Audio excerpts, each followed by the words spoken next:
বন্ধুরা, সরস্বতী পুজো চলে আসছে।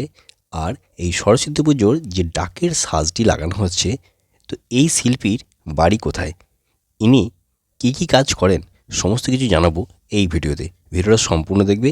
এই ভিডিওতে এই শিল্পীর নাম, ঠিকানা, ফোন নাম্বার সমস্ত কিছু উনি নিজেই বলে দিয়েছেন।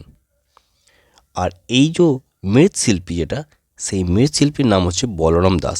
সেটাও আমার চ্যানেলে পেয়ে যাবে, সেখানে ফোন নাম্বারটাও দেওয়া আছে। আর এই শিল্পীর নাম সেটা ওনার মুখ থেকেই শোনাবো। তবে তোমরা যদি ডাকের সাজ কেউ করাতে চাও, হয়তো তোমাদের বাড়িতে গিয়ে ডাকের সাজ পড়াতে হবে, তাহলে এই শিল্পীর সাথে যোগাযোগটা করতে পারো। তো এর জন্য আমি কোনো মেম্বারশিপ রাখিনি, এই নাম্বারটা এমনি দিয়েছি, ঠিক আছে।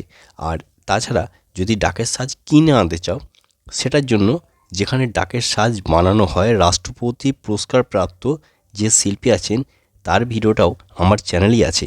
চ্যানেলটি খুঁজে দেখবে, তাহলেই পেয়ে যাবে। হ্যাঁ, 1 বছর আগেকার দেখবে।